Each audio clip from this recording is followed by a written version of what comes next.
I would describe myself as an okay painter, and you know what? I do myself absolutely no favours by completely ignoring my own advice all the time.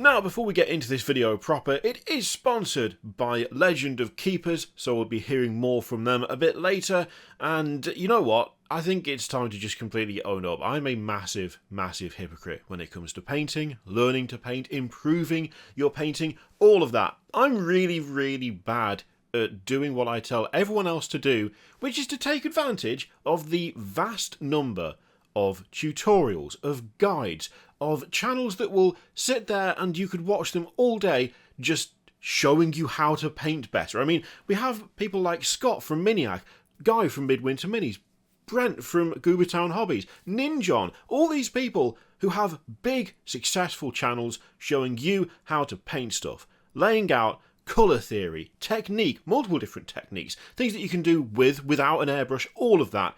And I tell everyone who asks me how to paint to go and look at any of those people's channels and any of those videos, maybe find out ones that are geared specifically for beginners, and to knock themselves out, because that's going to be your best bet. That's going to be the way to do it. This is free information that when I was starting out in the hobby, there was no access to any of this. It didn't exist. There's no such thing as a 20 video playlist available for nothing that would show you how to actually paint your first model to a decent standard. That was something that was just not a thing. The problem is, I don't take my own advice, I don't look up how to do stuff. This is Golgo the Dwarf, and I wanted to try something with Golgo the Dwarf that I have not tried before. Now, this is available from Legend of Keepers, it's part of the ongoing Kickstarter, which is nearly over, and I wanted to do something whereby Golgo the Dwarf is in some sort of dark cavern. Some sort of deep, dark place that he's been exploring and collecting trinkets and artifacts and that sort of thing. I wanted something that was atmospheric and something a bit different to what I'd normally do. So naturally I did what any sensible person would do, which is not go and look up how to properly do OSL or object source lighting. Instead of learning colour theory, I just sort of did educated guesswork all the way through this, and try and take stuff that I do for normal miniature painting and apply it to something that's a bit more abstract and a bit more kind of, I don't know, conceptual, is that the term? So naturally I did what I do with pretty much any miniature that I paint, which is start out dry brushing it. I pretty much followed exactly the same steps as I did to paint Jax the Hoplite actually in the last video, where I went from black to grey to light grey to white, just building up highlights and just generally lifting the model. And funnily enough, following that method, this ended up looking fairly stone-like. Old Golgo was looking like a statue himself, which is not actually what I was going for, but it did provide a very nice basis for everything else. Now, once I'd got into this stage, this was where I tried something a little bit different and immediately had regrets, because I decided to go with a bit of Drakenhof Nightshade. I wanted blue on this model. I wanted it to be like there's some sort of cavern with water reflecting somewhere, just casting blue light around the place, resting in certain areas. Things I quickly realised that I was just painting his clothes the same way that you paint something with contrast. I was basically slap chopping Golgo the Dwarf when I didn't actually want to slap chop him at all. I ended up still using the Drakenhof Nightshade, but instead of leaving it in big blocks of colour, I just spread it all over the model to just try and get a bit of extra shade in there. Now, I'll be honest, at this point I was starting to worry. I was starting to think to myself that I might have to strip this model and start all over again, because I had an idea, I had a concept, and I wasn't entirely sure that I was going the right way about it. But I didn't have to do that in the end. However, before we start the next step, let's have a little chat about Legend of Keepers. Legend of Keepers is a 5th edition compatible series of 4 unique reverse dungeon adventures inspired by the video game of the same name by Goblin Studios. At time of recording, there have been 39 stretch goals unlocked. I'm sure it's higher by the time this comes out, including an extra 25 STL miniatures and variations, 11 collaboration STLs, 20 new event cards, and 6 new campaign settings, and that is on top of the 24 playable heroes, the 50 plus playable monsters, 12 notorious monster bosses, and a 350-page campaign book. Not only that, there are over 200 STLs from Stonecraft Dungeon, Squire Games' new line of 3D printable terrain. There's only a few days left to go on the Kickstarter, so make sure to head to the link in the description and in the pinned comment and pick it up before it's too late. Thanks to Legend of Keepers for sponsoring the video. Now let's get back to painting us a fancy dwarf. Having taken the questionable step of putting blue everywhere, I then decided that what I was going to do was press on and see if I could fix it later. Fix it in post, if you will, and start doing some nice glowy, just purple light. I wanted there to be some sort of purple light that was being shone on one side of the model, and so I turned to exactly the same technique I'd used to build up everything else, which was dry brushing.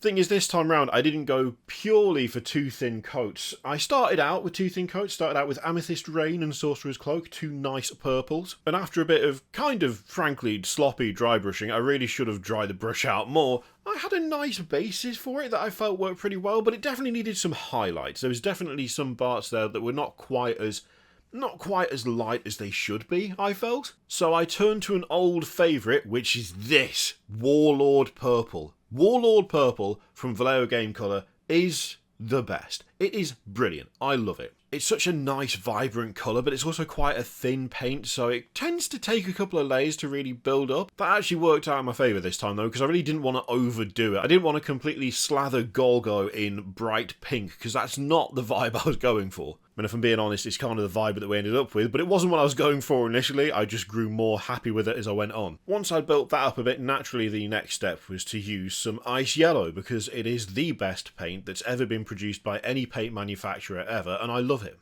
Once I had those four colours layered up on there, I really like how it ended up. I was actually super happy with it. I thought it worked pretty well. What I was not happy about, however, was the blue side of Golgo, because it just looked a bit boring. The whole point was having like a desaturated palette, so that on the one side you had this kind of dark, cold feel, and on the other side you had this nice light effect. That was the plan, but one side actually looked pretty vibrant and I was super happy with it, and the other side just kind of looked a bit boring. With that in mind, I set about trying to work out how I could lift that side of the model and make it a bit more visually interesting without completely changing it and filling in all of the details so that it just looked like a normally painted model on one side and super heavy OSL on the other, because I didn't think that would work at this point. Thought at that stage, I might as well have painted the whole thing and then done the OSL, but it then wouldn't have been the exact thing that I was going for to begin with.